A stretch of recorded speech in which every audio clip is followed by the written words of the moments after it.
What up, cappers, gamblers, punters, hustlers, low baggers? Happy Wednesday, July 21st to all of you. Thank you for watching Betting with the Bag right here on Pub Sports Radio. We are running hot. I was very angry last night for not cashing the first quarter bucks. Team total under 28.5. It just felt like a strong bet. I expected to cash it for most of the quarter. And, a putback from Brook Lopez with 10 seconds left cost. I mean, they score 42 points in the first half. I can't cash a first quarter under 28.5. It was a shitty way to end a basketball season with the best bet not cashing there. And it just felt like the right play. It really and it's one of the things I need to work on. Don't let the losers hurt way more than the winners feel good, but it really got to me. But we had another winning day in MLB, so we're 3 for 3 since the All-Star break with winning days.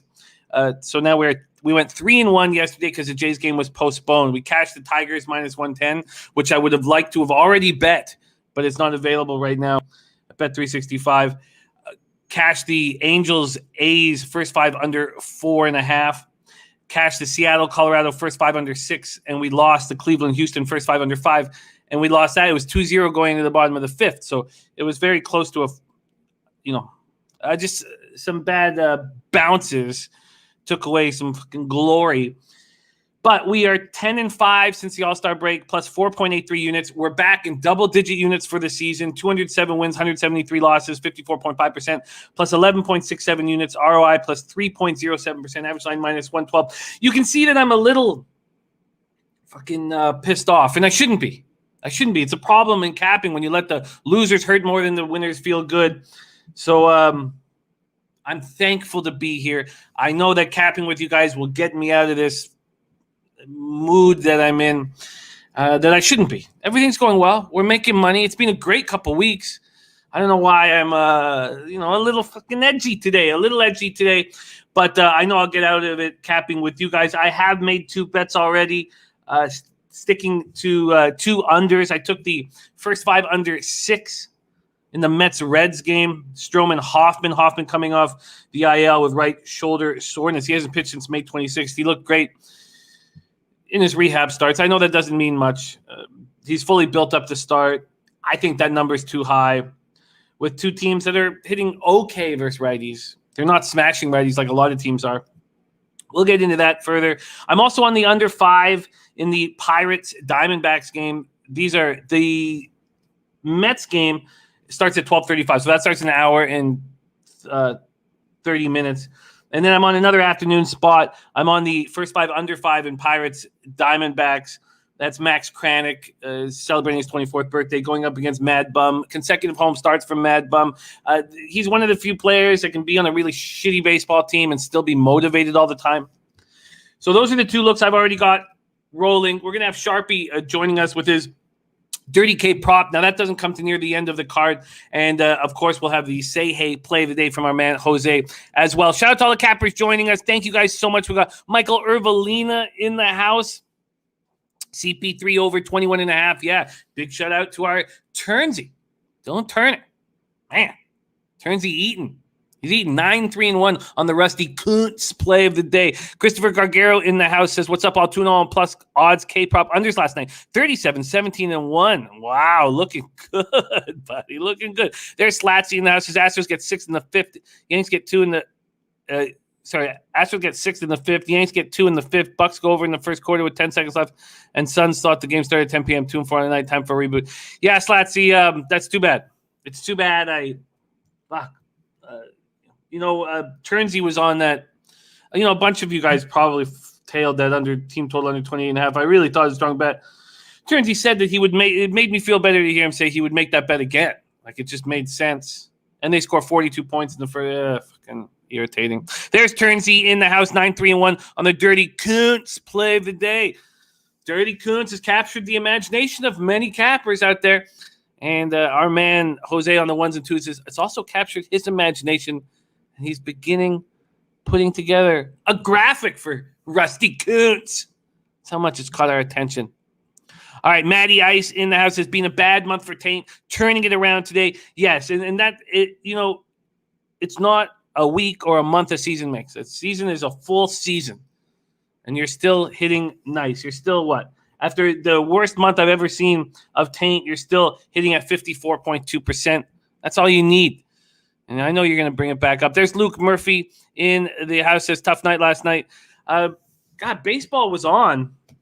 Just basketball,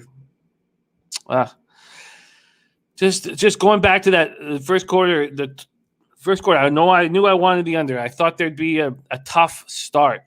So there was 54.5, or I could take the Bucks 28.5, and the whole thing was sort of predicated with the Bucks getting off to a slow start with all the pressure. Walla Dose in the house. Hoops 590. My Bucks did it. It's nice. I was, watching that celebration. It made me feel good. I like when cities who have not succeeded win. I also like when cities who have not succeeded continue to lose. Like, I like both sides of it. I like the history of long streaks of losing, but I also like seeing a city like Milwaukee get to celebrate. And it was it was a worthy team to break that long streak. There's not Flush Allen in the house. Danny A says Booker was a bust last night. Yeah. It just was a spot where he was going to be in his head. I mean, he's going for 40 and 40, and he's getting destroyed by a lot of handicappers with the way he's playing. So you knew he was going to be in his head, and he was rimming out. It was not a good day for him. Chris Rivera says Booker's young and maturing, unfair to call him a bust. No, he was a bust last night. He didn't step up. Chris Paul did. He didn't. That's all. No, not a bust overall. Not a bust overall. There's Mike M in the house. Mr. Gokster. The debut of Mr. Gokster's new show is today. Back Nine. The Back Nine. New golf show here at Pub Sports Radio. Mr. Gokster is the host of that show. All right, well, we got to get to work. J-Dub in the house. There's Puzzler. Puzzler was also on that team, total 20.5. Fucking irritating. Gerald Jones in the house. Rusty Kuntz on a 5-day run. All right. Hey, we got lots of time for Rusty Kuntz, baby. We don't rush brilliance. We don't rush brilliance. There's Gerardo Hernandez in the house. 3 days, Nate. Oh, yes, very, very kind, Nate. I don't know about that, man. I know about that, but we're capping well together. We work together as a team, and that's the all-important thing, is that we are a team here, and we share angles, and we succeed together. I love it. Nutflush. I agree completely. There's Red Girl. We've missed Red Girl. Nice to see Red Girl in the house. And here we go. The Taint play of the day is in. I repeat, Taint is in. You could tell just by the way he was in the chat here to get the show started that he was ready to fucking rock. There he is. Taint play of the day is in. And that will be the last game on the docket here, because we're going to be going in order. That's a 10:10 p.m. Eastern start. So we're going to have a lot of excitement near the end of the card, because we're going to have Sharpie come on for the Dirty K prop. We're going to have Jose's play of the day, and we have Taint. But let's just give a little celebration to Taint and, of course, to Mia Khalifa.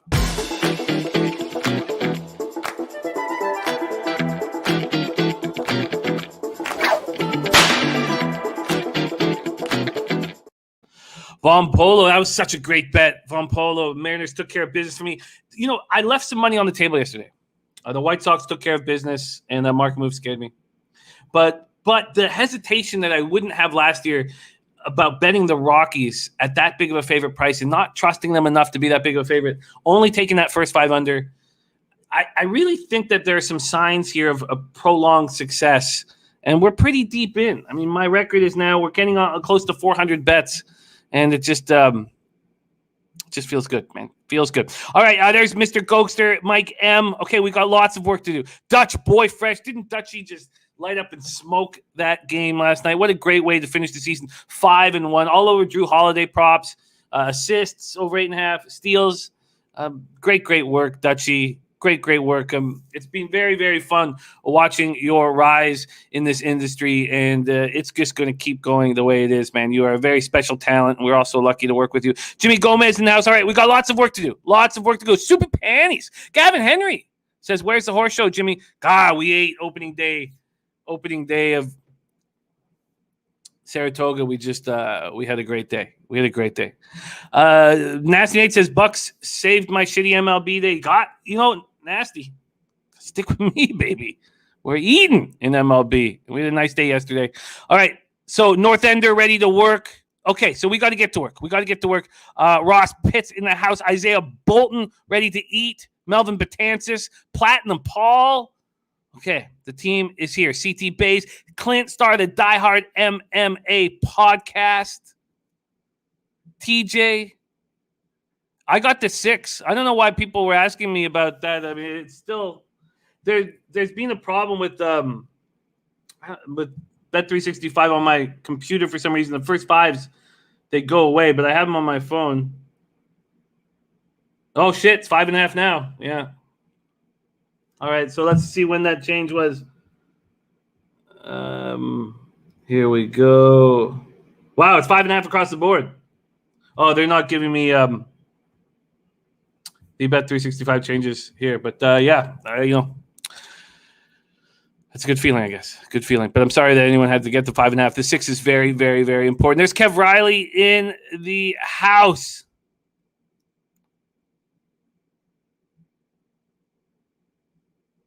Too bad, Kev, because I had you down as I thought your whole plan yesterday, at least when I was reviewing everybody's action yesterday, I had you as Suns first quarter. Oh yeah, Bucks first half, Suns full game. Oh shit. Okay, sorry. For some reason, I still thought you were on Suns full game. All right, you guys, let's get to work. Thank you all for joining us. And we have a lot of afternoon baseball. We have a lot of action. And the show's going to get really excited near the end when we have all the guests, special guests. So let's get right to work right now. And, yeah, Turnsy, God, I don't know why everyone freaked out. Here you got a guy who needs 2 surgeries. Carey Price needs 2 surgeries. He's not going to be able to play for the first 60 games. That's why he waived his no-trade clause. So you're going to pick up a guy at 10.5 per who's not going to play most of the season? I mean, come on. All right. DeAnthony Sims says, save your bankroll for NFL. And those of you who bet sports for a living, some of you on the show, and who bet sports every day know that the books make 90% of their cash every year from NFL. Not that you can't beat it, but saving your bankroll for NFL doesn't really make sense, especially if this is all you want to do every single day. And we're having a good season, up 11.67 units, eating. Okay, let's get to work. We start at 12:10 p.m. Eastern. Baltimore Orioles, 31-63, 18-33 on the road at Tampa Bay Rays, 56-39, 29-18 at home. We're at Tropicana Field in St. Petersburg, Florida. Keegan Aiken, who's been absolutely abysmal of late. We've been making money attacking him. 0-5, 8.19 ERA, 1.80 whip, 48 in the third, 46 Ks, 20 walks, 9 home runs. Mike M says, love a big spot on Reds Day. Hoffman back from extended break. Public smashing Mets and line dropping. Aiken got pulled, says Sharpie. Aiken is not pitching. Aiken scratched. Thank you, guys. Wells is in. Thank you, guys. Okay, we got Wells in. So that makes sense to me. I was humming and hawing about what to do because the Rays are starting to hit lefties a little harder. 235, 733 OPS versus lefties. Okay, so quick change here. Aiken out. And now we have Wells in. So why don't we go over to Baseball Reference very quickly and take a look at Wells here. All right, that's going to take a second while this comes up. Wrong with this? Okay. Here we go. Oh, fuck off. All right. Alexander Wells will be starting for the Orioles. All right. 24 years old, Australian Alexander Wells. So this will be his first start. He finished the game, went 4 2/3. Let's take a look at what he's done in the minors here. In AAA this year, he's 5-3 with a 4.19 ERA, 1.16 WHIP. Not bad. 37 Ks and 6 walks. Wow, that's very interesting. Very, very, very interesting. Josh Kinlyle, what is happening? There's Eric Thomas in the house. Ross Pitts looking at Rays minus 1.5. Interesting. Against a lefty that I imagine they have never seen before. Wow. A team that strikes out heavy versus lefties against Michael Wacha, who can't be trusted. 4 innings, 5 hits, 4 runs, 2 homers, 2 walks, 5 Ks, and 7-6 extra inning win at the Braves. The problem is that the Orioles are hitting 237, 668 OPS versus righties. They're the worst over the last 30 days. They're the worst team in Major League Baseball against righties over the last 30 days. No, Kev, the Suns cashed comfortably the first half. Suns went on a big run. What was it, 47-42, I think, at halftime? Suns went on a big second quarter run. CT basis, Orioles not going to hit at all versus righties in Penn under. Orioles bullpen last 30 days, 6.40 ERA, 1.67 whip, second worst in the league. Only the Royals are worse. But the Rays bullpen's been bad as well. 4.31 ERA, 1.23 whip, have converted 4 of 5 save opportunities. Let's just quickly look at baseball data here, and then we'll move over to see if there's cash in at this point. But you know what? Let's not even look at the cash, because the cash will have also tickets with Keegan Aiken expected to start. So maybe that won't give us a good idea of the situation. Here we go. This total opened up at 8.5. This move, a 6-cent move to the over. And the Rays taking money now, minus 233. Wow. This game pops off in 50 minutes, under an hour. I'm not going to reach. But I guess, you know what? I'm not even going to. I think that the Rays may have a little bit of difficulty with Alexander Wells. But I don't trust Wacha at all. The Orioles aren't hitting righties. So I guess that first, you have to stay away from the Orioles bullpen. So I guess Baltimore, if I had a free bet, you always want to have a big plus score. Free bet, maybe take the Orioles first 5. And if I would have some interest in the first 5 under 5. Some interest in the first 5 under 5. Sharpie says, sounds like a no-run first inning in this spot. All right. So Orioles, Rays, we have a pitching change. No longer Keegan Aiken on the bump. We have Alexander Wells, the Australian, 24-year-old Australian. And we move on to the first game of the doubleheader, 12:20 p.m. Eastern, Game 1. San Diego Padres, 55-42, 22-23 on the road at the Atlanta Braves, 46-47, 26-24 at home at Truist Park. In Atlanta, Georgia, 77 Fahrenheit, mostly cloudy, 3 miles per hour, sideways out to left. Chris Paddock going up against Kyle Muller. So I wish yesterday that we had capped the game with Touki Toussaint on the bump for the Braves, because he's such an exciting young pitcher. But we thought it was Kyle Muller, so we talked a bit about Kyle Muller yesterday. 23-year-old drafted in the second round out of the 2016 draft out of his Dallas high school. He started 9 games in AAA, 2-2, 3.92 ERA, 1.36 whip, 41 1/3, 56 Ks, 21 walks, and 6 home runs. Padres versus lefties, 285, 864 OPS over their last 30 days. They're smashing them. And Braves are hitting righties pretty well. 248, 753 OPS. Kyle Muller's last start, he allowed 3 earned runs in 5 2/3 and a 3-2 loss at home versus the Marlins. Paddock was a part of that 24-8 win at the Nationals, but he didn't look very good. 5 innings, 5 hits, 4 earned runs allowed, 1 home run, 1 walk, 2 Ks. He's got a 5.49 ERA, 1.34 whip on the season. The Braves bullpen over the last 30 days has been much better than the Padres bullpen. I like that we've moved to the last 30 days instead of the full year. Padres bullpen last 30 days, 4.69 ERA, 1.48 whip. Braves bullpen, 3.82 ERA, 1.31 whip. There's JT, Talk Sports with JT in the house. YouTube Everything says Braves 9-8 type of game. Well, it's a 7-inning doubleheader. Let's see if we get the lineups in right now. Here we go. And we do have the lineups in. So for the Braves, Peterson, Swanson, Freeman, Albies, Riley, Heredia, Arcia, Smith, and then Muller, the pitcher. Then for the Padres, Pham, Tatis, Cronenworth, Machado, Myers, Profar, Kim, and Rivas behind the plate. All right. Padres Braves. The Padres are just destroying lefties. This is a stay away spot, but let's see where the cash lies in game one. We do have a market that's just opened up with the Padres as minus 125 favorites. You have that's first five. Sorry, let me move to full game. We have between a minus 115 and minus 124. By the way, there's already been a 9-cent move towards the Braves in this spot, and that makes sense to me. TJ says Peterson 2-19 off Paddock, not good for run production if your leadoff man can't get on. Let's take a closer look at that baseball data there. Against Paddock, 0.77 batting average, 385 OPS, but I don't trust him. And the Padres haven't seen Muller. No move for me in game one of the double dip, and the same in game two. Do we have the pitchers confirmed? Are we going to see Kinnair pitch? We are. Kinnair versus Bryce Wilson.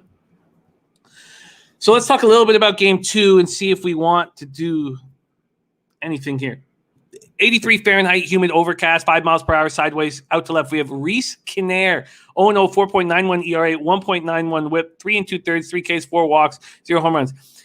He had one start in AAA, but spent the most of this season so far in AA San Antonio.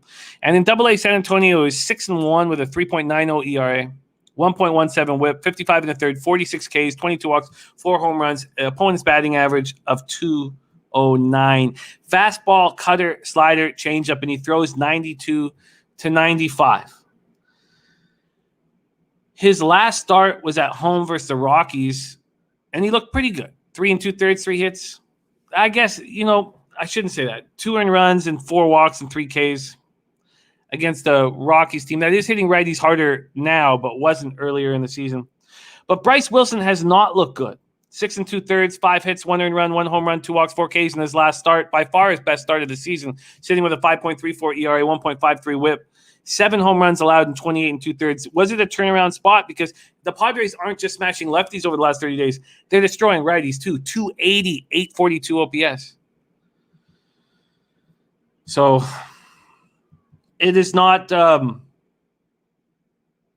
it's just not a spot that I trust here. In a 7-inning game, is Bryce Wilson going to turn his season around? A lot of this is uncomfortable. I did study Kinnair for a little bit. He's a smaller starting pitcher, and we have talked about how these pitchers who are, under 6'3", weren't highly thought of prospects. Basically, everyone's looking for that 6'5", 6'6" pitcher on the mound, and when you're 6'2" or 6'1" or 5'11", you have to beat the odds to get noticed by scouts.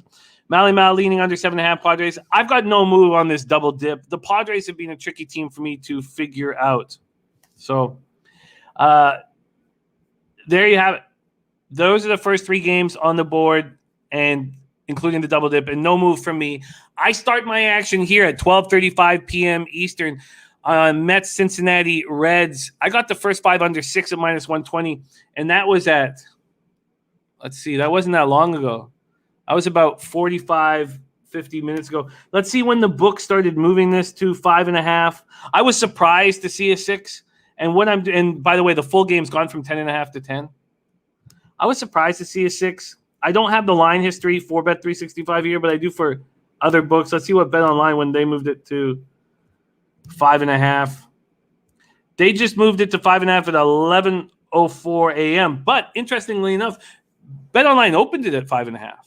They opened it at 5.5 at 7:30 this morning, 8:47 a.m., a 5-cent move towards the over. Then at 9 a.m., 9:02 a.m., they moved it to 6. It stayed there until 11:04 a.m. when they moved it back to 5.5. So, New York Mets, 49-43, 21-29 on the road. At Cincinnati Reds, 49-46, 24-24 at home. We're at Great American Ballpark in Cincinnati, Ohio. 79 Fahrenheit, partly cloudy, 6 miles per hour, sideways, out to right. Eric Thomas says, some odd reason I feel Cincinnati will win today. Gokster, maybe Jose will know too when time. I was trying to remember. I think it's 3, but I didn't want to say what time Gokster's show is because I didn't want to mess it up. CT Basis, speaking of vertically challenged starters, Stroman steps up today. Dommy Gunn is on the Mets a full game under 10.5, and I like this spot. Mike M says, love the Reds big boy spot. So let's talk. So we pretty confident we know what Stroman is going to give us. A good start. Yeah, 3 p.m. Eastern for the new golf show. Stroman, 6-8, 2.79 ERA, 1.14 whip, 103 and the third, 86 Ks, 25 walks, 10 home runs. In his last start, he went 5 innings. He allowed 8 hits, 2 earned runs in a 4-1 loss at the Pirates. And we were on that Pirates first 5 in that game, and it was a great cash. It was Chad Kuhl was starting for the Pirates, and it was a plus 150 first 5 casher. So we know that Stroman is likely to give us a good start. We'll go to baseball data, take a look at Stroman. Against Stroman, they're hitting 286, so a decent average, but just 749 OPS. So they're 14 for 49, but only 3 of those hits are extra bases, 1 double and 2 homers. Subi Panic says, can't back Mets with Stroman struggling. I like the first 5 under as well.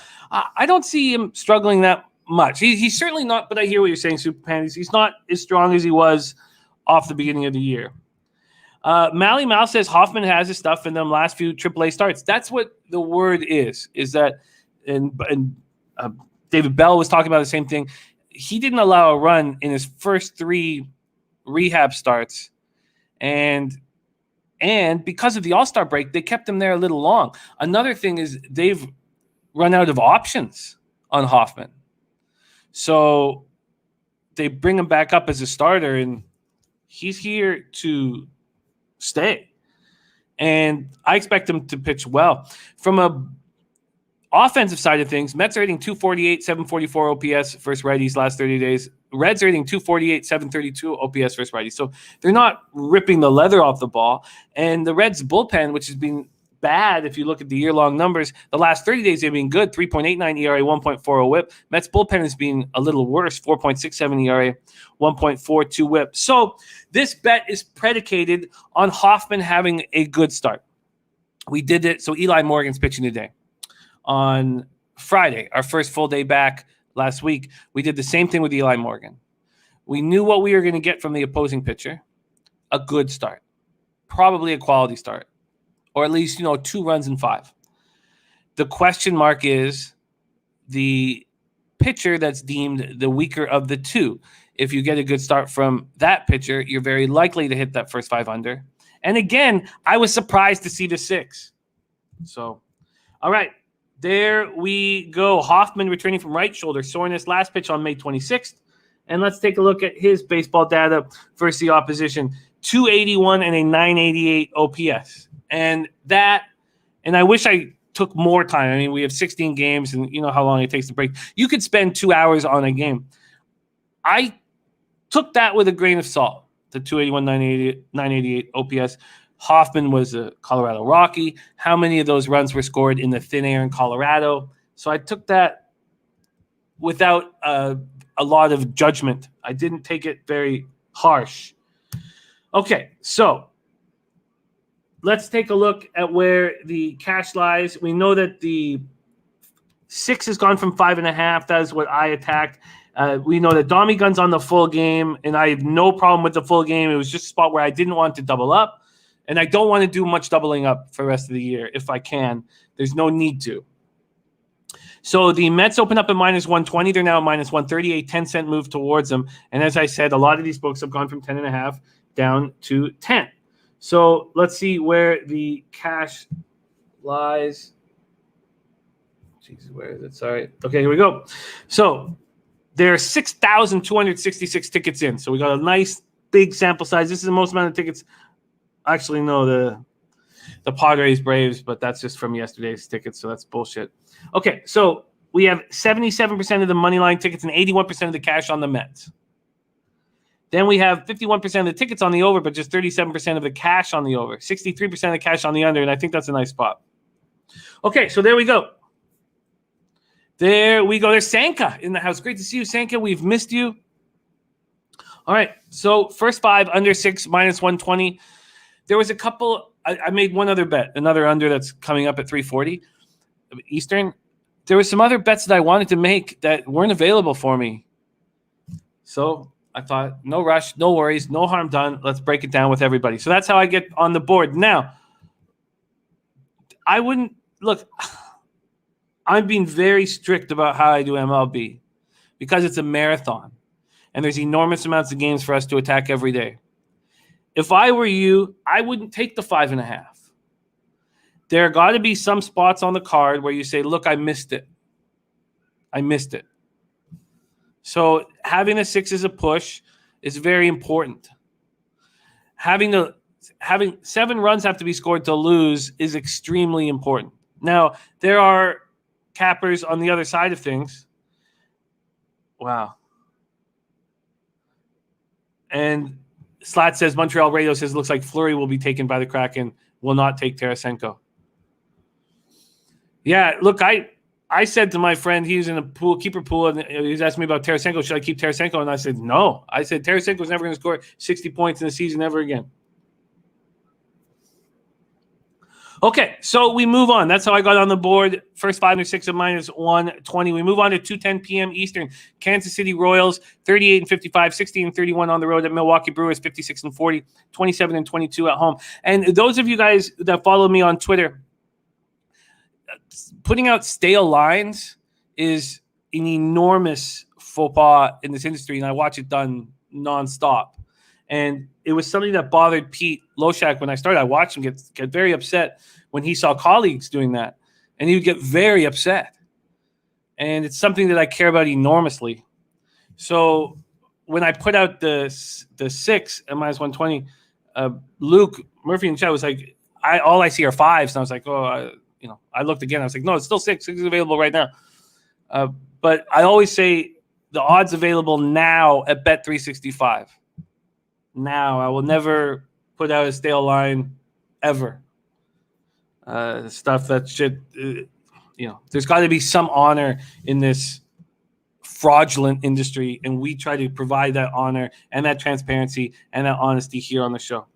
Okay, let's move on. 2:10 p.m. Eastern. Kansas City Royals 38-55, 16-31 on the road at Milwaukee Brewers 56-40, 27-22 at home. We're at American Family Field in Milwaukee, Wisconsin. 74 Fahrenheit, mostly cloudy, 8 miles per hour in. Brad Keller going up against Eric Lauer.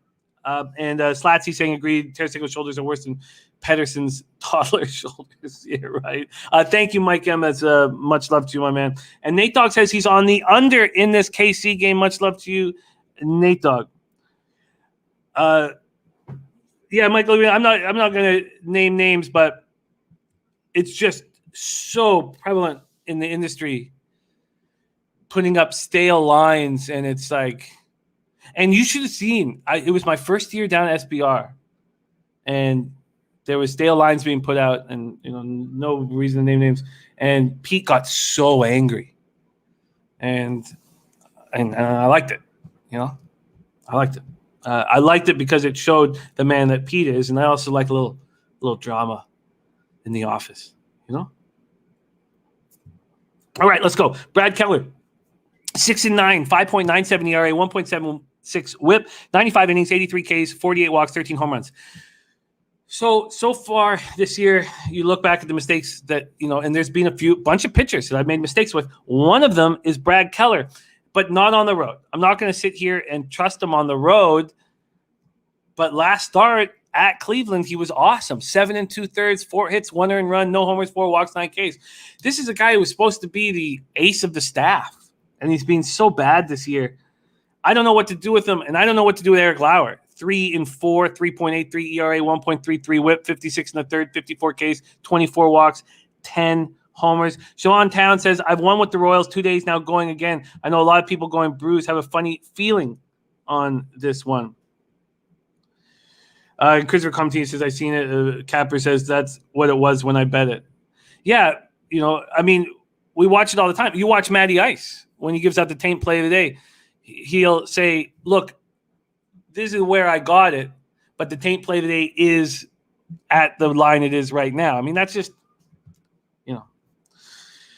just, that's just the way this, you'd hope that this business works. It's just that, there's so many cappers out there that they just want your money. They couldn't give a fuck about anything else. If they could sneak into your bedroom at night, take the wallet out of your pants, they would do that. But I want to be the best gambler that I can be, and I'm not satisfied with where I am right now. And, all my goals in life, I should say that because I do have some family goals, but are about my unit size going up and being the best gambler I could be. I remember when Captain Sassana said, right when I started in this industry, he said, everybody, it seems like everybody in this industry wants to be great touts. They don't want to be great gamblers.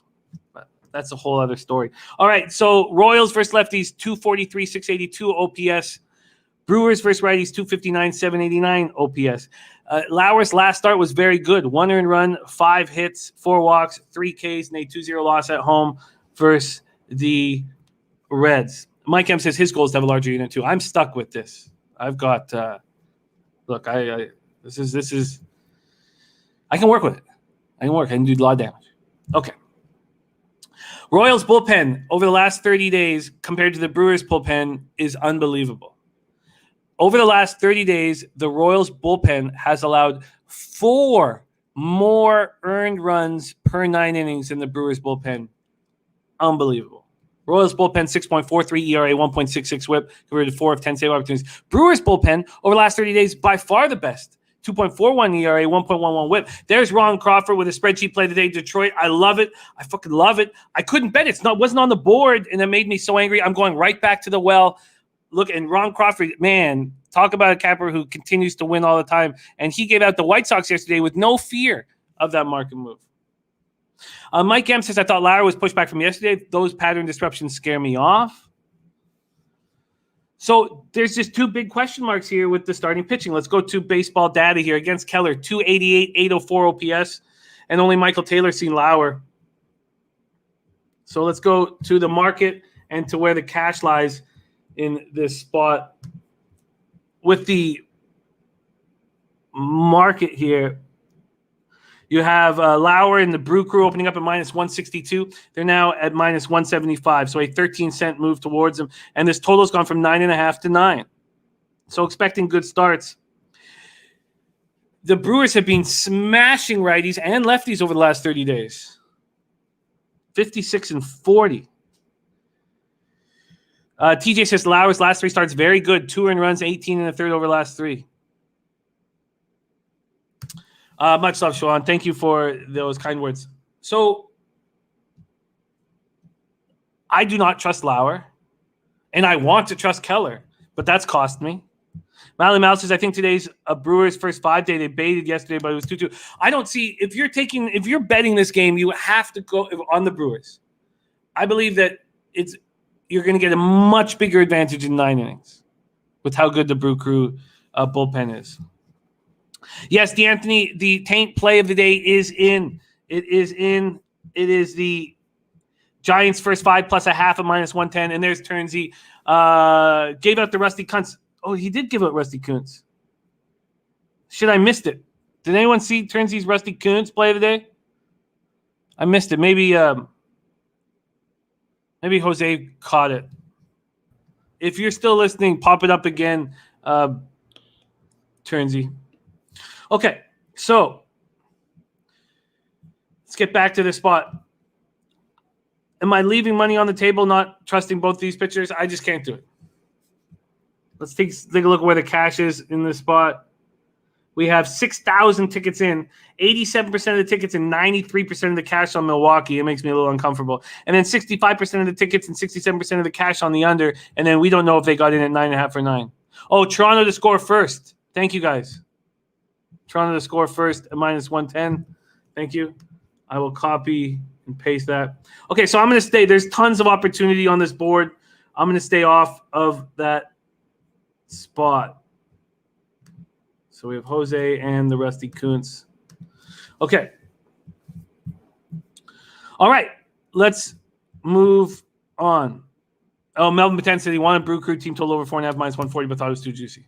Okay.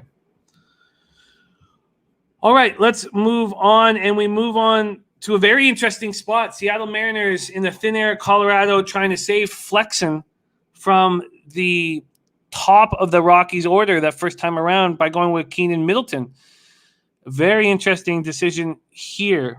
And you go to the home road splits for Chris Flexen, which is what we'll do here in a second. There's Millsy in the house. What's happened to my man? Seattle Mariners 51-44, 22-24 on the road. At the Colorado Rockies 41-54, 32-20 at home. We're at Coors Field in Denver, Colorado. 91 Fahrenheit, partly cloudy, 6 miles per hour, sideways in.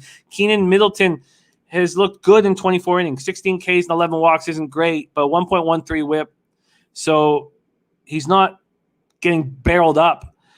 11 walks is a problem, but he's still looking good. His last appearance was a 1-inning, 1-hit situation at the Angels. There's Lucky Power in the house.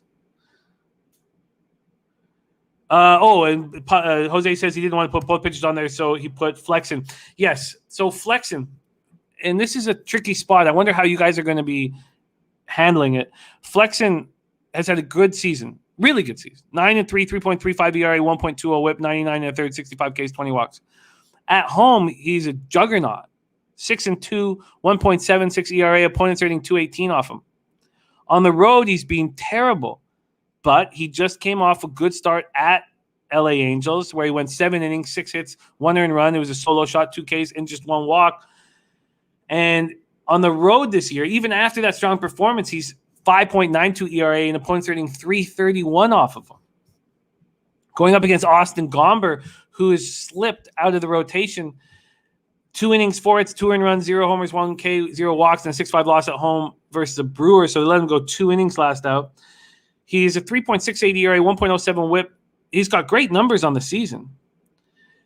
Siobhan says going Rockies at home on the money line. Mariners versus righties just 231, 704 OPS. Rockies versus lefties 234, 688 OPS. Mariners bullpen last 30 days 4.31 ERA, 1.33 whip, converted 8-11. They've been good. Rockies bullpen's been quite good. 3.91 ERA, 1.21 whip, converted 5 of 10 save opportunities. So we'll go to baseball data. Gomber is not being seen by the opposition, and Middleton hasn't been seen by the opposition. And then I would have to pull up Flexen's numbers against the opposition, which if somebody could do, that would help. Yes, Stelio, Middleton is the opener. Middleton will be pitching the first inning, and then Flexen will come in as the primary.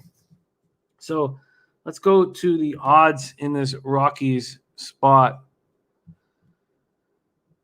They opened up at minus 139. They're now a minus 140, a 1 cent move towards them.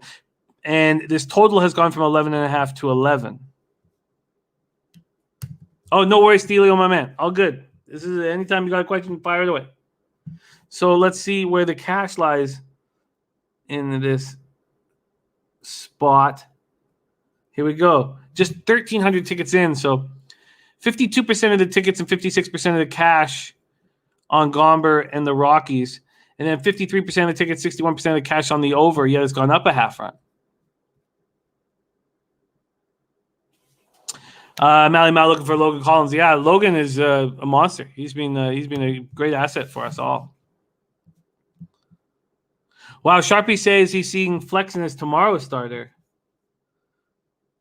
Let's see if I refresh this and they still have him as the primary today. Interesting. Let's see here. Do we still have him as the... Wow. Well, that would concern me. Brian Watson, what's happening? And Puzzler, 6 for 22, 2 homers, 4 RBIs versus Flexen. Okay, thank you. Well, interesting. Well, if you want to make moves on this game, I would certainly want clarity there. Richie Rich Middleton is an opener. He's only going to go 1 inning. He's only pitched 1 inning in all of his appearances. He's never started. Life of Von Polo, and great to see you, Richie Rich, my man. Life of Von Polo says, give me Seattle again. They are more rested. Okay, so, if we don't have a clear understanding of the situation, it'd be very difficult to put money on it. So there'll be nothing from me. And then I've told you guys, even though that the Mariners bullpen's being pretty good being okay of late, that I have a terrible ROI, surprisingly, of when there's a team with a bad bullpen having a bullpen day and I fade them. And I cannot explain that for the fucking life of me, but I'm not making the same mistakes twice. All right, let's go to the second bet on my card. The first 5 under 5 in Pirates at Arizona Diamondbacks. We're at Chase Field in Phoenix, Arizona, and I expect the roof to be closed. It's very hot down there. It's not quite as hot today as it has been, but the roof is going to be closed. We have Max Kranick going up against Madison Bumgarner. Max Kranick going up against Madison Bumgarner. Let's take a look at the market right now, just because I've already bet it and I want to know if I've succeeded in any market moves. So, yes, the full game opened at 9 and minus 118 to the over. It's now at minus 107. So there's been an 11-cent move to the under. Bumgarner and the Diamondbacks opened up at minus 135. They're now at minus 123. So a 12-cent move over to the Pittsburgh Pirates. Now let's see if there's been any move on the first 5 total that I bet here. Now, before anyone thinks of immediately tailing or anything, let's talk about one problem here. Oh, wow, it's moved down to 4.5. Oh, that's great. That's fucking great. But I do have it's so important for us to talk about the biases in our subconscious, in our conscious, whatever. But the recency bias, the vividness bias are very serious ills that affect our handicapping. And that's why I've told you guys, over and over to read The Undoing Project by Michael Lewis. It's not a gambling book. It'll be the best. Michael Lewis, who wrote Moneyball, it'll be the best gambling book you've ever read, even though it's not a gambling book. So I took the first 5 under in Bumgarner's last start. It was the first spot all year where I went against the market move. The first 5 under went from 4.5 to 5. It was a Hendricks Bumgarner start, and Bumgarner looked good. He went 6 innings. He allowed 2 hits, 2 runs. Only 1 was earned. He allowed the home run, 6 Ks, 1 walk, 5-1 loss at home to the Cubs. And wow, look at that! Look at the Slats' cracking goalies. Wow, that's so exciting. So in saying all that, that's in my head. And I have this feeling about Bumgarner in that he feels disrespected. And it doesn't matter that his Diamondbacks team is 29-68, 18-38 at home. He's not going to mail in the rest of the season. So I expect him to pitch well. But keep in mind, the Pirates are hitting lefties very hard right now. Over the last 30 days, they're hitting him at 266 with a 753 OPS. But I think that Bumgarner can get us through 5, allowing 2. And if he allows 3, then we're in trouble. Max Kranick is on the other side. It's Kranick's 24th birthday today. Take that with whatever you want to do with it. But it is happening. He was drafted in the 11th round in the 2016 draft out of Valley View High School in Archbald, Pennsylvania. He's a Pennsylvania boy pitching for the Pirates on his 24th birthday. The Diamondbacks aren't hitting righties. Over their last 30 days, 239 with a 711 OPS. Both bullpens have been bad over the last 30 days. Diamondbacks bullpen been bad all year. Pirates bullpen was good this year, and then they've been very bad of late. 5.28 ERA, 1.51 WHIP over the last 30 days. Diamondbacks bullpen 5.39 ERA, 1.48 WHIP over their last 30 days. So Max Kranick combined AA and AAA. He wasn't that good. 2-2, 4.93 ERA, 1.26 WHIP, 42 innings, 38 Ks, 10 walks, 5 home runs. So we have Kranick, unknown to the Diamondbacks, and against Bumgarner, only 17 at-bats the Pirates have against them. 5 for 17, 294 with 845 OPS. So I'm very happy I beat both these market moves. And I do find it pretty interesting that I only got these bets in at about, 10:35, 10:40 a.m. Eastern, and we got to beat comfortably these market moves. That makes me feel good. Makes me feel good. Okay, so full game here. For those of you who are thinking of making moves, full game. I did go over the total, and all I cared about was that first 5 total. But let's go to the full game here. So as we said, 11-cent move over to the Pirates. So let's see if that correlates with where the cash is in this spot. We have 2,332 tickets in. 50% of the tickets on the under, 55%. Oh, excuse me. 50% of the. No, it just changed.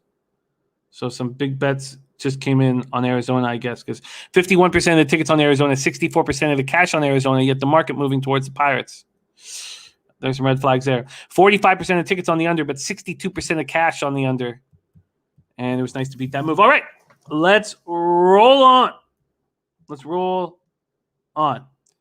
So those are my two spots already bet. Everything from now on this card will be additions that I will have to bet after the show.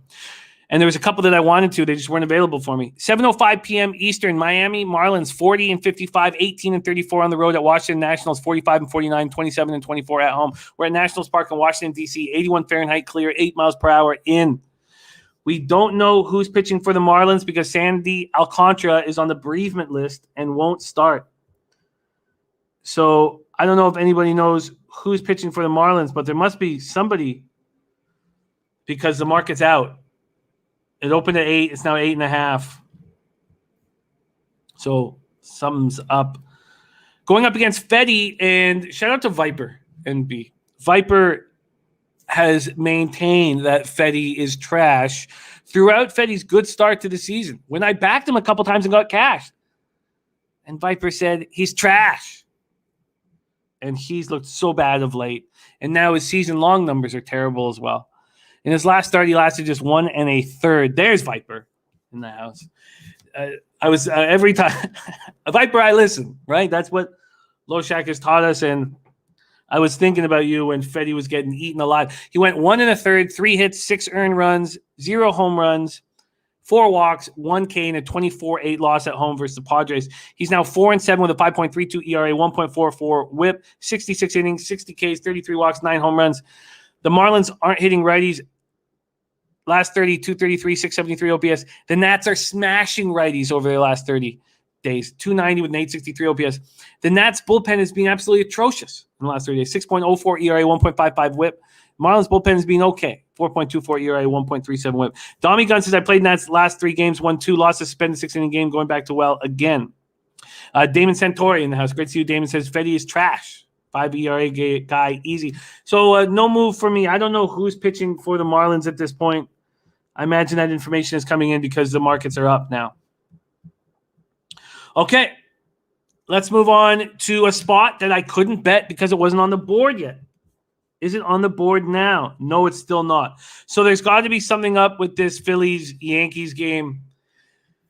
So let's just break it down pretty simply. There's no market yet, so one of these pitchers is probably not going to go. But we have the Phillies 47-46, 20-29 away at the Yankees 49-44, 26-23 at home. We're in the Bronx. 79 Fahrenheit, clear, 8 miles per hour, sideways out to right. Matt Moore, we had our Nut Flush Allen watching Matt Moore's last start. And Nut Flush was like, I can't wait to fade Matt Moore in his next start. And this is it for us. The next start. 5.25 ERA, 1.61 WHIP on the season. 33 Ks, 36 innings, 7 home runs allowed. And he just looks vulnerable up on the bump. Let's look at the batter versus pitcher. Oh, by the way, against Fetty, Marlins, okay, 273, 836 OPS. Against Matt Moore, 392 with a 1.064 OPS. The guys are 20 for 51. Only 5 batters have seen him. 7 doubles and 1 homer. Oh, beautiful. Spenny penny bombs at Colonial. Nice. Nice, buddy. Dommy Gunn says rain today, big storm between 2 and 4 p.m. in New York. Kev Riley says, do you still like New York Mets, Cincinnati under 5.5 first 5? I would not bet it.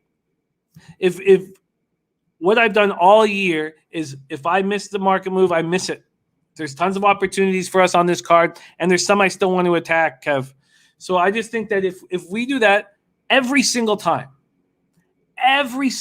make it black and white. If the market moves and you missed it, and now your implied probability changes for the worse, let it go. Let it go. Lots of opportunities for us, and I've been doing that all year and have found success. Actually, to be honest with you, there's been a couple times where I've still bet it. I've just got some flashes, maybe once or twice this year. But I think that if you can, every time, just let it go. It's hard. We want to gamble. So, all right. And CT Base says Spencer Howard recalled could be. And there's Rob Freenhouse. Alternate run line again with the Astros -2.5. Easy money again. Okay, so Phillies, Yankees. So now Asher Wojciechowski is supposed to be pitching for Wilkes-Barre. I'd love to know his story this year because, he make his MLB debut after 30 years old, a career minor leaguer with the Orioles, and he was somebody that I wanted to fade. And we did fade. But, God, these guys who are giving this one last push of an MLB career, I'm a little hesitant to fade. And Wojciechowski must have decided late because he's only throwing 12 2/3 innings at AAA Wilkes-Barre Scranton, and he struck out 17 in those 12 2/3. I would like to fade both these pitchers with the first 5 over, but I don't know if both pitchers are going to be pitching. Yankees, I know they've been going through the COVID and all this stuff, but they're still hitting lefties hard right now. 248, 782 OPS, and Phillies versus righties, 242, 762 OPS. Both bullpens are bad. Feel free to, the Yankees bullpen had Aroldis Chapman just blow up. So their numbers over the last 30, 4.54 ERA, 1.29 whip, probably don't give a legitimate indication of what they are because they're not a bad bullpen. Phillies bullpen, 4.92 ERA, 1.37 whip, converted 7 of 16 save opportunities. Siobhan says, Yankees making a comeback. I've won 2 days with them, going again today. And that was another spot, staying off the Phillies NOLA spot. I just know last year I would have been 100% on them. Just felt a little too juiced for NOLA on the road, and looked like Phillies were going to cash that first 5 to the bottom of the 5th. Okay, so we need to see what's going on. There's no market still for that game. I want there to be a market. I want overs. I would like to attack overs. And honestly, if I got a nice price on Wojciechowski, I might think about it. Okay, let's move on to 7:07 p.m. Eastern, and the Boston Red Sox, 57-38, 29-19 on the road at Toronto Blue Jays, 48-43, 22-21 at home, Salem Field in Buffalo, New York. We have the Rusty Coots play of the day. Toronto to score first at -110. So expecting Robbie Ray to get out of that first inning. And we also come to the Say Hey play of the day. And our man, Jose, we're going to open up with the mustache cam, is on a bit of a losing run right now. And previously, in weeks past, I would scream and yell at him. I'd try to fire him up. And I would tell him how much is on the line and everything. But I'm now starting to get worried. I'm getting worried. I want my son Jose and his mustache to shine on this show. I want him to succeed so very badly. And MLB can get away from you. It can slip the fuck away from you. And it shouldn't right now. I need Jose to be as focused as fucking possible now because his numbers can be fixed. He's not down double-digit units. He's sitting 16-22, down 6.21 units. His average line's +104. He can fix this. But he has to stay confident. He has to believe in himself. And I'm not going to scream in his face. I'm not going to do it. Jose, welcome to the show. What's up, Jim? How nice to see you. Jose, what the fuck? I need you to deliver here. For God's sakes, these are my friends and family in the chat, and you are dropping the ball. You are failing in front of my friends and family. I need you to wake the fuck up and start giving out winners. Okay, let's take it. I'm gonna give that a second. Let's just take it a second there. All right. So I'm here to give out winners today, everyone. Thanks for joining us as always. My name is Jose. This is my mustache, and we're gonna talk about Blue Jays and the Los Red Sox. Jimmy, are you ready to talk about Los Blue Jays and Los Red Sox? I am. I'm sorry about that, Jose. I care very deeply about what happens here. Okay. Robbie Ray 8-4, 2.93 ERA, 1.04 WHIP, 107 in the third, 138 Ks, 26 walks, 20 home runs. He's pitching very well. Last start, 6 2/3, 4 hits, no earned runs, 8 Ks, 2 walks in a 10-2 win at home versus the Rangers. Red Sox are smashing lefties over the last 30 days, 255, 778 OPS. Blue Jays are smashing righties over the last 30 days, 278, 821 OPS. Garrett Richards looks vulnerable. I know you've been studying the spin rates. How do you plan attacking this Red Sox Jays game? Yeah, this is an over game. It's pretty easy. Just not to overthink it, honestly. I mean, I'm going to hope that the rain stays off.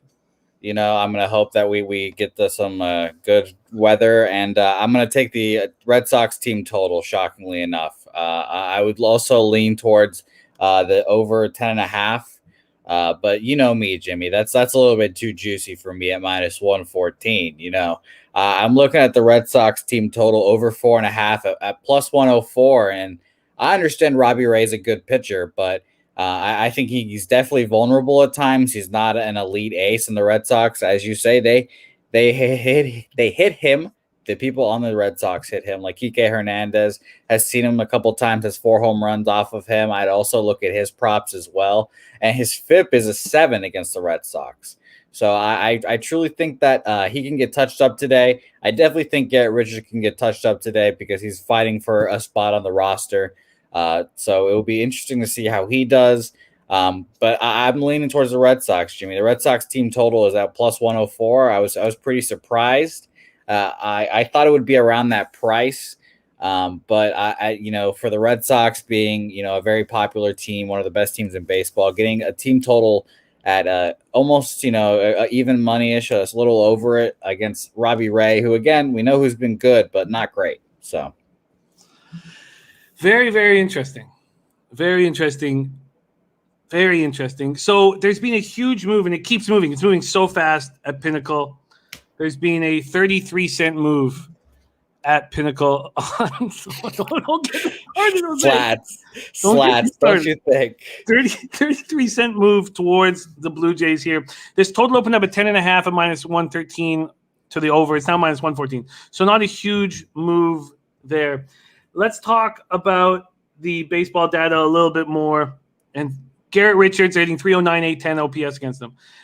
Against Robbie Ray, 248, 982 OPS against them. So I'd be curious to see what they're hitting against them this season. And I think I'll pull that up right now. Your belief that Ray could get touched here is interesting. It's not what I expected you to hammer. While I do that, could you? So the whole putting his foot placement different on the rubber, all that stuff, it has shown improvement. But you think that the Red Sox can get him?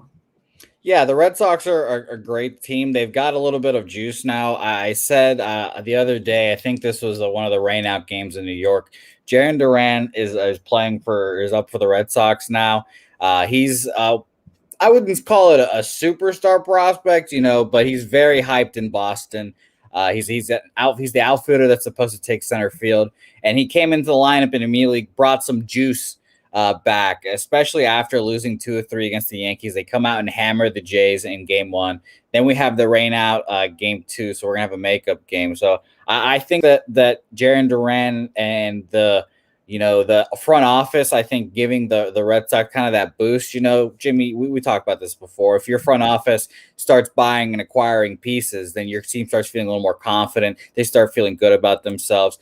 Calling up Jarren Duran, and pretty early. I mean, people have been calling him for a while, but they called him up pretty early in the season. So I like this Red Sox squad, and I definitely think they can. Robbie Ray, like I said, decent pitcher, but 4.5, especially if we get Robbie Ray out of the game, we know the Blue Jays lineup or the Blue Jays bullpen's not good. So instead of taking the first 5, which screwed me yesterday, I was 1 inning away from that one. Let's take the full game and still get a plus money price. Very interesting. Christopher Gargano backing you up here says, look at Red Sox contact rate at pitches outside the zone and compare Ray's zone chart on slider curve changeup, and you'll see why Jose thinks Sox can touch Ray. Interesting. And by the way, the Blue Jays bullpen that was decimated with injuries and looking awful, has got their shit together. Last 30 days, 3.57 ERA, 1.17 WHIP, converted 4 of 5, so looking good there. A very, very interesting look. A very interesting look because I was thinking how much juice, what run line do I have to? I'm still nervous about the Jays bullpen, but the numbers are telling me not to be. I'm curious to see what I have to pay here for. Oh, they're all not giving me alternative first 5 lines. If I want the 4.5 Yankees minus a half, that's minus 115. That might be how I want to attack this. I think the Blue Jays are just so ripe and ready for the second half. I wish they had more pitching. Okay, what is the line for Jose Say Hey Play of the Day? I got a plus 104, Jim. And by the way, your alternate first 5 run lines, you've got minus a half Blue Jays minus 160, and then minus 1 is minus 128 that is on Pinnacle as well. So interesting because Bet365 is not offering it, but I think that I would take the first 4.5, knowing that I will only have 4 at bats on the minus a half or the minus 115. I think that'd be a better price than having to be 2 runs up if I took that minus 1 to get the juice down. But I'll move a little more on that. Turnsey says, after the start the Jays had last game, I expect them to come out focused and trust Ray early at least. All right, there you have it. Red Sox team total over 4.5 at plus 104. Jose, got to keep you within reach of the black. The glorious black. We got to keep you in reach of the black. This is a big, big game for you. A big fucking game for you. And you better get your fucking shit together. Jimmy, I'm not going to lie. You turned the color of your hat there for a second. I was concerned about you. I thought we were going to have to call some people in and get the defibrillator. Don't do that to me again, you motherfucker. Don't kill me. I'll do my best. No promises. All right. There he is. So, Jose Say Hey Play of the Day. Red Sox team total over 4.5. I'm going to be on a different bet. It's not congruent to his plan. I'm going to take the Jays first 4.5 minus a half at minus 115. All right.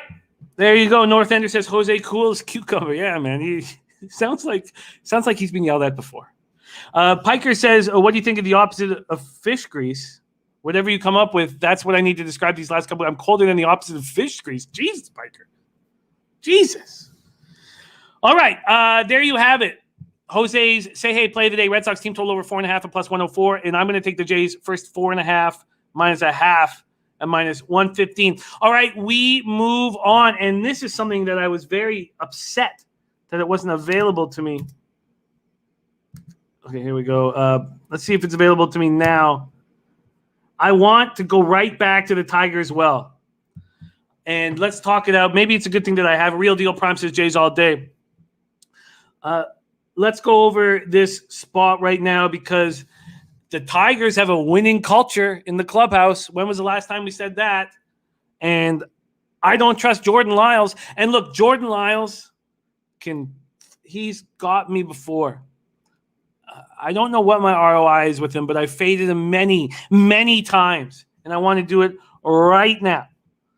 Right now, let's go. Rangers 35-60, 13-35 on the road at the Tigers, 45-51, 26-22 at home. It feels like the market hasn't caught up with the Detroit Tigers. We're at Comerica Park in Detroit, Michigan. Yesterday's was my best bet on the card, the Tigers minus 110. We didn't talk about what happened in the game before. We're using each game as its own entity. And I couldn't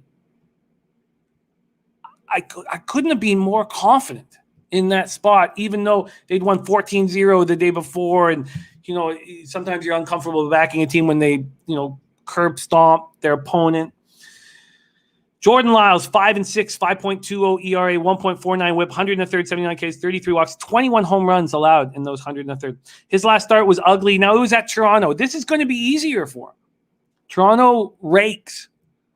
Last start for Lyles, 6 earned runs, 4 homers allowed in a 10-2 loss at Toronto. Going up against Matt Manning. Matt Manning coming off a nice start at the Twins. He went 5 innings, 2 hits, 2 earned runs, 3 walks, 3 Ks. He's a pitcher that I believe in. The Tigers believe in him. He's going to be a big piece of the staff moving forward. In his overall season, 6.95 ERA, 1.59 whip. Look, it's ugly. 9 Ks in 22 innings. It's ugly. But I like this spot for him. Rangers versus righties, 229, 690 OPS over the last 30 days. Tigers versus righties over the last 30 days, 273 with a 780 OPS. The Rangers bullpen last 30 days, 5.13 ERA, 1.28 whip, converted 4-6. And look, how many times have I said this year that I expect this Tigers bullpen to improve as the season goes on? And now I like that Fulmer was back there. Then Fulmer got hurt, and I was like, you know what? But look, Soto's shutting the door for them. 4.43 ERA, 1.27 whip, in the converted 5 of 9. Ron Crawford says it's a 71% spreadsheet play. I love it. Sharpie says Rangers are dead last OPS last 3 days versus right-handed pitching, and Tigers number 11. Seems like a Detroit spot again.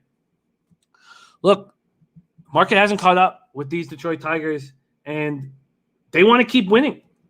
Why not? Imagine if they could get in the wild card race. I'm going to go down to Comerica Park and watch games myself. All right, let's take a look at this here. The market in this spot, they opened up at minus 121. They're now at minus 119 at Pinnacle. Why? Why is money coming in on Texas? This total is sitting at 9.5. All right, let's see. We're going to quickly look at baseball data and then see if the rest correlates. Against Lyles, they're hitting 545 with a 1.402 OPS. They're 6 for 11. And, of course, their side hasn't seen. I don't know, TJ. Let's just see where the money is and see if any red flags approach, because okay, so this wasn't available for me to bet before the show. And when I went to the right now, 5 minutes ago, and I went over to Bet365 to see if it was up, to see minus 120 did make me uncomfortable. And look at this. Well, no, this is fine. 59% of the tickets on the Rangers, 31% of the cash. 62% of the tickets on the over, but 33% of the cash. So what? So look, the big bets are coming in on the Tigers. Sharpie says, looking into the stats, Lyles has done well versus bottom 10 OPS teams. If you look full year stats, Tigers are bottom 10. North End says Tigers was the first bet I made today. Michael Ervelina says Tigers pitching has really turned around. I think they are a sneaky team next season, but can still be some good money to end the season. Piker says the best advice anyone's ever given me is to watch for teams that begin to exceed market value. That's the Tigers right now. This is the time. Dommy Gun says Tigers started the year with a lot of young players. Looks like they're starting to gel. Biker. Kev, you know that's going to happen.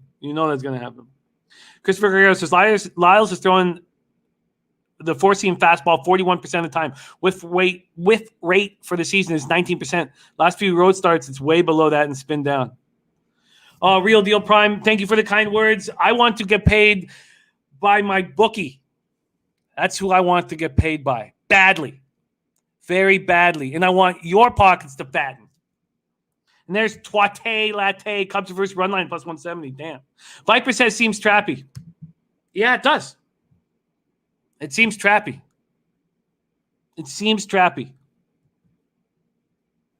You know that, Joseph Gomez. Seems trappy. But why should they? Look, there's just a winning culture going on right there.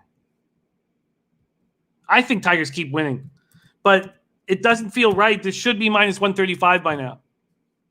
I expect to add it. I don't want to sit here and hum and haw. We'll come back to it. 8 p.m. Eastern, and speak of it, and Twate Latte delivers it. Chicago Cubs at St. Louis Cardinals. Hendricks versus Wainwright. Uncools on the Cubs' first 5, and Twate is on Cubs versus run line at plus 170. Busch Stadium, St. Louis, Missouri. 87 Fahrenheit, partly cloudy, 5 miles per hour in. Kyle Hendricks, 12-4, 3.65 ERA, 1.26 whip, 111 innings, 84 Ks, 23 walks, 20 home runs. Last start, he looked very good. It was when we had the first 5 under in the Bumgarner Hendricks start. There's always been talk about Hendricks struggling on the road. He looked good in Arizona. Will he look good in St. Louis, Missouri against a team that continues to struggle versus righties? While everybody else in the league is raking versus righties with the spin rate dropping across the board, the Cardinals are not one of those teams. And in saying that, Gas Station Sushi, who is a pro gambler who gambles for a living that pays mortgage, he is on this spot. He's not this spot. He is being just betting the Cardinals every day. Every day. He thinks they are better than their record indicates, and he expects to get value from them, and it's been working. Wainwright on the other side, 7-6, 3.71 ERA, 1.15 whip, 106 Ks, 32 walks, 15 homers. His last start was at home versus the Giants, where he usually pitches very well, and he didn't look very good. 6 innings, 5 hits, 4 earned runs, 2 homers, 1 walk, 7 Ks. There he is. Gas Station Sushi in the house, who has been flat betting these Cardinals and been cashing off of it.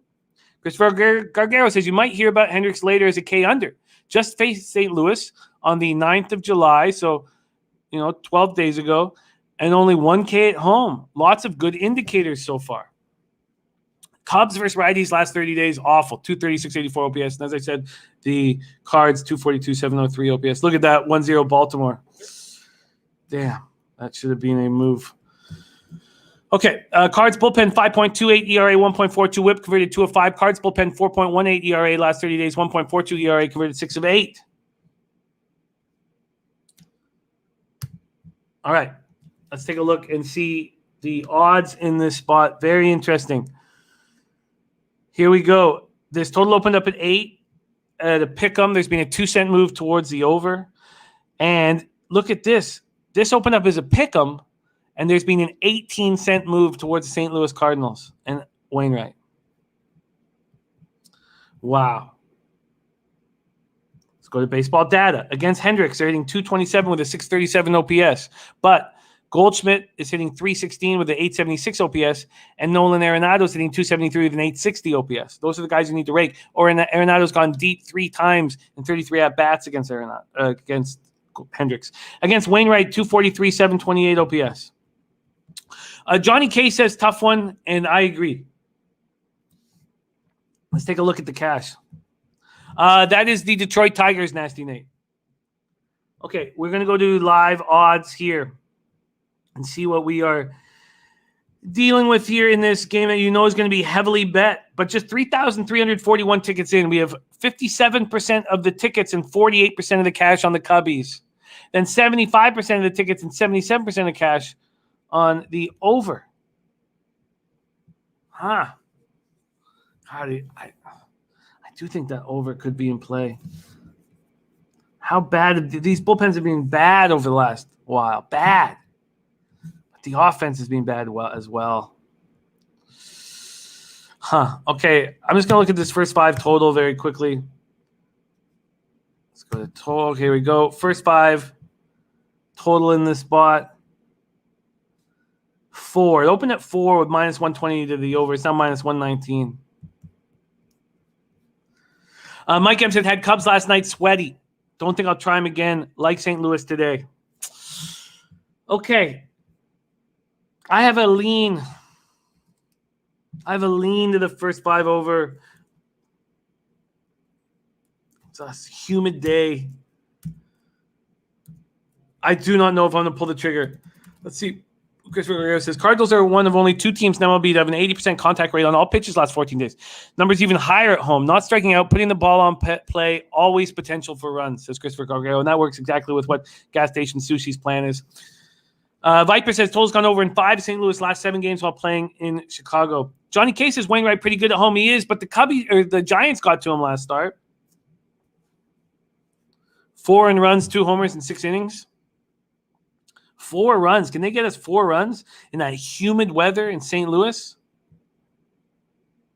Mike M says consecutive home starts. That's a good point. Lucky Power says, I'm going to take the Cubs money line today again. Had Cubs in over and hit it was a roller coaster ride. Okay, I don't know. I'm not going to sit here and hum and haw. I'm on the fence there. All right, we move on to 8:10 p.m. Eastern. Cleveland Indians 47-45, 23-26 on the road at the Houston Astros, 58-38, 31-19 at home. We're at Minute Maid Park in Houston, Texas. I expect the roof to be closed. Eli Morgan going up against Lance McCullers. And that, friends, takes us to the Dirty K prop of the day. A live performance from David Sharpie in the house.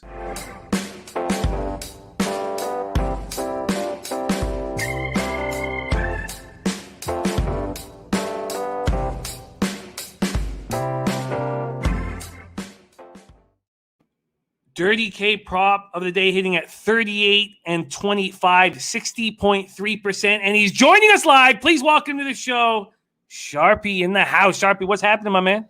Man, a little sore from fucking yesterday. The bookie's fucking me with no Vaseline, so I brought my baby oil today, bro. We ain't getting down like that again. Oh, no. Maybe you should just decide not to get fucked. I'm trying, brother. I'm trying. Okay. Let's get right to work here. We have a very interesting spot. Indians, Astros, Eli Morgan versus Lance McCullers. Morgan, 1-3, 7.86 ERA, 1.52 whip, 26 in the third, 28 Ks, 5 walks, 9 home runs. His last start was decent. It was decent enough for us to get that first 5 under at Oakland going up against Minaya. You got 3 earned runs, 1 home run, 7 hits in 5 innings. Going up against McCullers. McCullers coming off a mighty strong start at the White Sox. He went 7 innings, 2 hits, 1 earned run, no homers, 10 Ks, and 2 walks. 7-2, 2.80 ERA, 1.18 whip, 86 and 2/3, 99 Ks, 43 walks, 6 home runs. Which is the pitcher that you are focusing on for your Dirty K prop? Sure as fuck ain't Eli Morgan, guys. We're going straight to Lance McCullers at 7.5. It's at plus 105 to plus 115, depending on what book you are. If you can get it at 6.5 with the juice, I love it even better. But we're going against the Indians. They're striking out at a 30% clip rate since the All-Star break, 29% throughout the whole month, guys. They were walking at an 8% clip, and since the All-Star break, they're the league worst, guys, 5.5%, guys. These guys don't want to fucking be here. They know they're being traded. They're just showing up right now to lose. And Lance McCullers, the last 4 games, is showing up to get his paycheck and to get paid, guys. This guy is striking people out and striking people out who aren't even in the K percentage to even be looking at the striking out. The Indians fall under that 27. I look for 27 or higher. They're at 30, guys. That to me is money in the bank. McCullers has only gone up against 3 teams all year in the 27 or higher, guys. And Cleveland was one of them 3 weeks ago. He had 8 and 4 walks. They're not walking like they were, guys. So that should be 2 walks, 10 strikeouts in my book. So I'm loving McCullers today, and that's my play of the day. I love it. Christopher Guerrero loves it as well. He says Indians have the lowest contact rate in MLB by a lot over the last 14 days. Only team under 7%. Siobhan is on Houston money line. Says Cleveland's not ready for Houston today. I see a lot of runs. Turnsey says Kraken did not take Domi. That's shocking to me. I would want nothing to do with Domi. I want nothing to do with him. I don't want him on my team. All right. Here we go. Lance McCullers. So what is the line that I write in here for record-keeping purposes? I got plus 105. That's the smallest number I've seen. But on everybody else's book, they'll get a better number. Over 7.5 Ks at plus 105 for McCullers. The Indians as a whole are hitting 229 with a 729 OPS against them. 12 strikeouts and 35 at-bats. Jesus, that's nice. Okay, is there any look here, side and total, that interests you in this spot? I try not to run a side and total when I'm already betting a prop. I've already got enough invested into a game that when I go 2 ways into it, it tends to fuck me, and my ROI says no, no, no. So we bring the baby oil, and we hit it one way. The Astros open up at minus 235 and now minus 221, a 14-cent move towards the Indians. This total opened up at 9. It's now at 8.5. Let's just take a quick look at where the cash lies in this spot. We have 5,346 tickets in, 84% of the tickets on the Astros, 97% of the cash. 58% of the tickets on the over and 53% of the cash. And I don't know if that came in at 9 or at 8.5. Very, very interesting spot here. The Dirty K prop is in over 7.5 at plus 105. And it makes a ton of sense. This might be a spot that I must tail. I'm going to spend a little bit more time on this game. The Astros are just running hot right now. It seems like Cleveland is stumbling in a big way. The bullpen, too. Indians bullpen last 30 days, 5.53 ERA, 1.40 whip. And also, another thing about the Astros is they're really not raking. Over their last 30 days versus righties, 234, 697 OPS. The Indians are actually hitting harder. Wow. Very, very interesting. Thank you for sharing your hard work with us. Sharpie, what's next for you show-wise here on Pub Sports Radio? Man, I'm going to go kick back today, have a good, nice day off, make some bets. Hit me at Sharpie's Bets on Twitter, Mr. Green Moon. Sharpie316, fellas, it's a lifestyle, not a hobby. I came out the whale, not Jonah. I love it. There he is. Sharpie's Dirty K prop of the day. McCullers over 7.5 Ks at plus 105.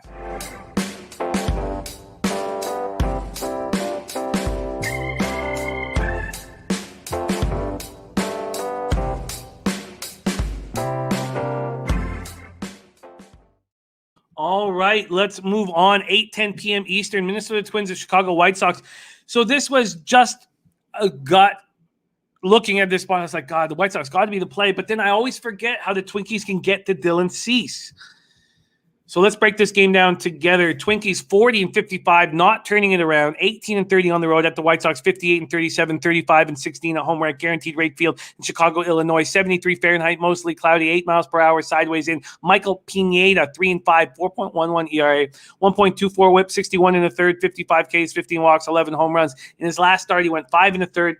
Allowed 12 hits, 5 earned runs, 1 home run, 0 walks, 4 Ks, in a 6-1 loss at home versus the White Sox. There's our guy, Dennis Trusty, in the house. Cease, 7-5, 4.15 ERA, 1.28 WHIP, 97 and 2/3, 127 Ks in those 97 and 2/3, 41 walks, 12 home runs. His last start was at home to the Astros. It was in that McCullers game. He lost that game 7-1.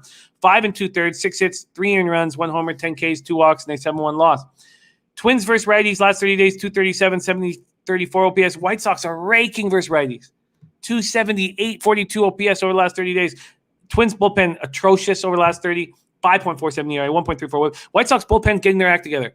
They were very bad when we first started doing this last 30-day stats, and they're improving and improving and improving.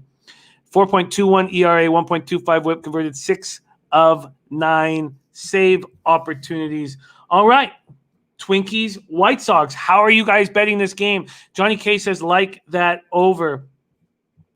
Okay. Let's take a look at the baseball data with these two pitchers. Against Pineda, 330 with a 995 OPS. Against Cease, 312 with a 992 OPS. Kevin Riley liking the over. Let's take a look at the market moves in this game. It opened up at 9 and is now at 9.5. That makes sense. That makes sense. Cease and the White Sox opened up at minus 126. They're now at minus 155. A 29-cent move towards the White Sox. God damn. Wow. Wow. All right, let's see where the cash is. You have 76% of the tickets and 97% of the cash on the White Sox. And then 71% of the tickets on the over and 46% of the cash. So I wonder when it moved up to 9.5 if people took the other side. Wow. Dommy Gunn says on those White Sox, they only beat the bad teams first half. They do have an easy schedule going forward, but I still see them falling short of what they did last year. Wow. All right. So Twinkies, White Sox. I missed the spot at the over at 9. I get it. It's now at 9.5. Can we take it at first 5? Has that moved? Let's take a look at the first 5 here quickly. First 5. Can we trust the offense getting to these two good pitchers who have terrible numbers against the opposition? Opened up a 5 at minus 104. It's now 5 at minus 114. The weather, 8 mile per hour sideways in. Franco Rodier going with White Sox team total over 4.5. What up, Franco? Thanks for joining us. Billy Friedrich said they just beat the Astros in the last series. I wonder if that first 5 over is in play. I wonder if that first 5 over is in play here. Feels like it is. Pineda just faced this White Sox squad, and they attacked them. 12 hits and 5 1/3. Billy Friedrich says starters against these same opponents this season, 5 games, 27 innings, 19 runs. And they're giving you that 5, which is a nice spot. All right, I'm in. First 5 over 5. I'm in. So hopefully that doesn't move to 5.5 by the time I attack it. All right, we have one game left on the card, and then we will review our action.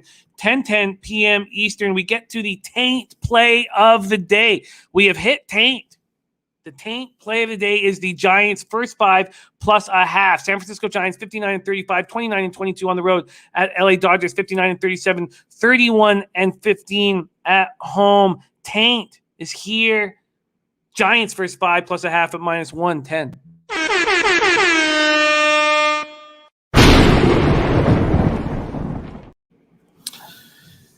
Dodger Stadium, Los Angeles, California, 81 Fahrenheit clear, 6 miles per hour to right center. Logan Webb going up against Julio Urias.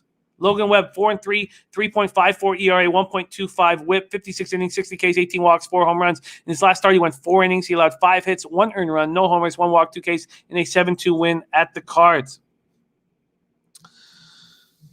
Value play Jose is I don't know. Jose, it's value play Jose. It's just too nice. Julio Urias, 12-3, 3.78 ERA, 1.09 whip, 112 innings, 122 Ks, 24 walks, 16 home runs. JEM, what's happening? Oh, I'd love that. I'd absolutely love that. Great call, Jay. Great call. Julio Urias, last start, 5 2/3, 7 hits, 4 earned runs, 1 home run, 1 walk, 3 Ks, and a 10-4 win at home. And a 10-4 win at the Rockies in Colorado. Giants first lefties, 254, 775 OPS over the last 30. They're raking. And the Dodgers first righties are hitting hard as well over the last 30. 254, 803 OPS. Both bullpens have been lights out. 3.15 ERA, 1.11 whip, 6 of 10. I don't hate that nickname. Dodgers bullpen, 3.04 ERA, 1.15 whip. Only converted 3 of 8 save opportunities, but still nice numbers over their last 30 days. Okay, let's go to baseball data here. Against Logan Webb, the Dodgers are hitting 239 with a 740 OPS. Against Urias, 316, 863 OPS. Wow. Interesting. So let's go back to this market here. He's focusing on the first 5. This first 5 is sitting at 4.5 at minus 110, and there's been a 10-cent move towards the under. Let's go to full game, money lines, and totals. There's Preston. What up, man? Yeah, what a brilliant call. Brilliant call on the Bucks and 6 when it was 2-2. It was just gorgeous. Okay, so here we go. This is the full game. Opened up at 8.5. There's been 6-cent move towards the under at Pinnacle. Dodgers open up at minus 175. They're not minus 150. Wow, a 25-cent move. Brian Watson says that Bet365 doesn't have that plus a half. You know what? I don't know what's happening with you, Bri, but for me, something's wrong with my computer, and it's when I go on the first 5s for Bet365, and my phone does a better job. Let's see what we can offer you here. Yeah, you're right. So you'd have to take alternate 4.5. And look at that 4.5. Oh, but then you have to go minus a half, a plus 130. That's tricky. Yeah, that's tricky. You might want to focus on the 7 innings. Oh, they're not even giving you an alternate 7 innings. Oh, yeah, they're a plus a half, a minus 115. That's tricky.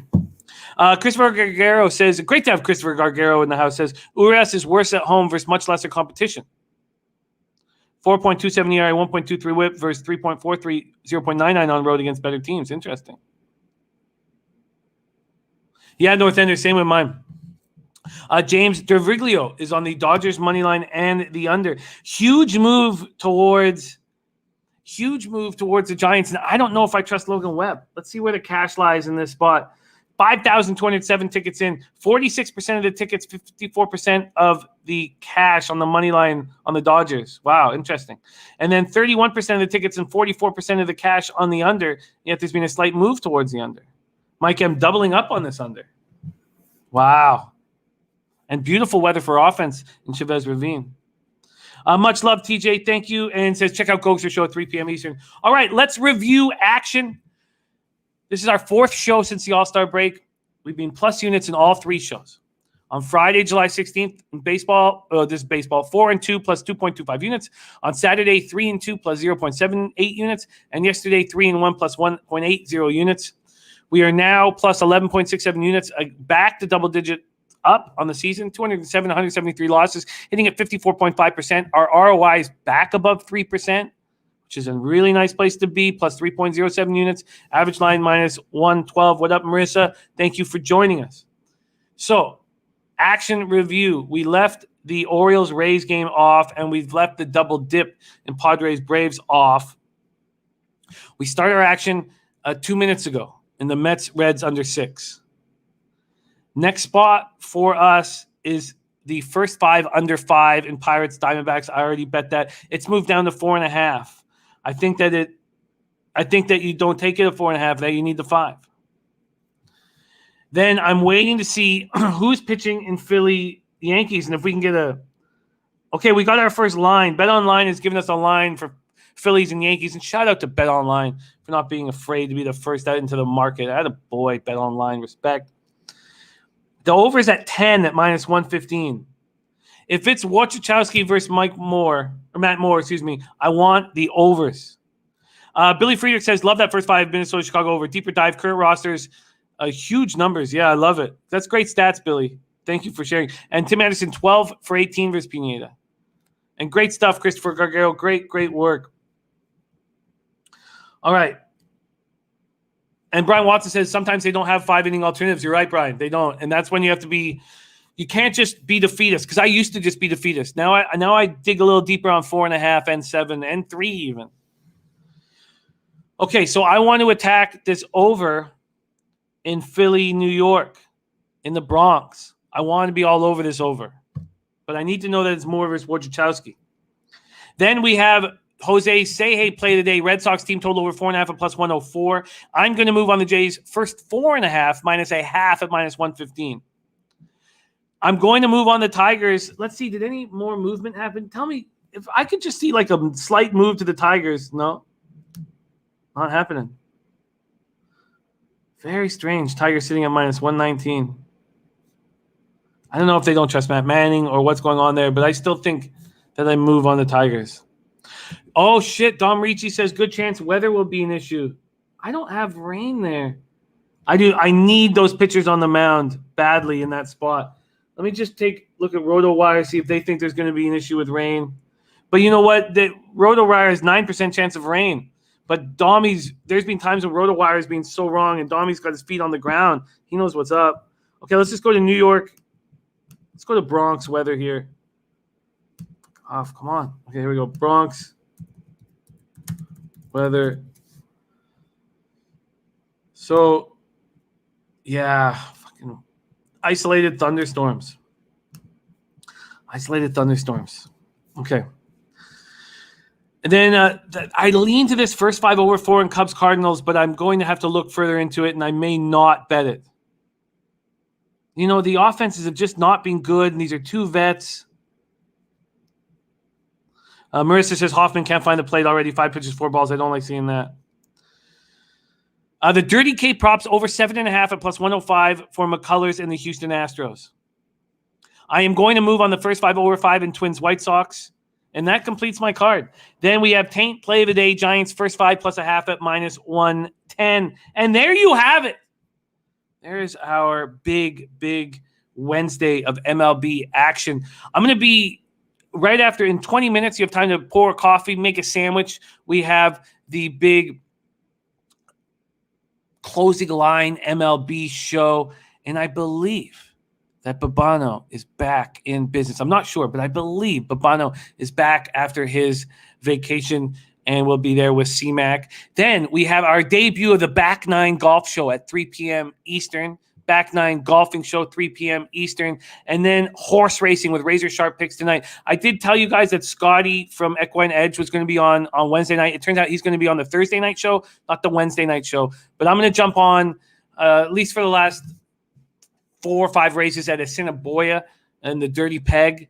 So I'm going to get on around 9:30 and, maybe hammer the last couple of races, Mountaineer, Evangeline Downs, that kind of thing. And Melvin Batanza says it's going to rain 2 to 6. We'll be done by first pitch of Yanks game. Okay, beautiful. Billy Friedrich says Kraken making questionable choices at best. I can't wait to see what they're doing. Johnny K says, I hope Seattle doesn't take Tanev. They got to take Tanev. They got to. Sam Comics is on Lake Huron with Nurly Beer. Cheers, Jimmy. Sammy, enjoy that. That's so wonderful. Soak this moment in. Soak it in and enjoy it. Thank you guys so much. We have absolutely no show without you guys. Let's stay hot, though. Let's fucking stay hot. Let's stay hot. Let's keep moving in the right direction. Mikey M, North Ender, Johnny K, Sammy Culmer, Melvin Batantis, North Ender, Mr. Gogster making his golfing show debut in business. I can't wait to watch it. Dommy Ricci, Dommy Gun OG legend with us. So great to have him back. Billy Friedrich, Marissa, Nate Dogg 420. Christopher Gargaro sharing his hard work. Billy Friedrich had some great stats today. Brian Watson. Thank you guys. TJ, James Treviglio, all you guys. Preston in the house. Thank you guys. We have absolutely no show without you. And a big thank you to our producer, Jose, on the ones and twos. What a great job with the graphics. God damn, you heard a fucking winner today. Keep my shit together. I love you guys. We need more money. We need to improve our lives. We can do that by working together. Everybody eats on this show. We work together to defeat the Jews. We're having a good baseball season. Let's keep that shit going. Let's milk these fucking bookies, man. Leche, hey, those bookmakers! Get that shit out.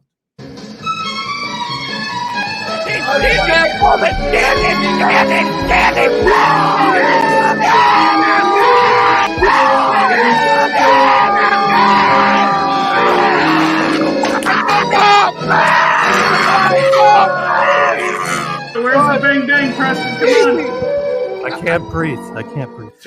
Pub Sports Radio. Come find us in Southtown 101. Subscribe on YouTube and all platforms where podcasts are found.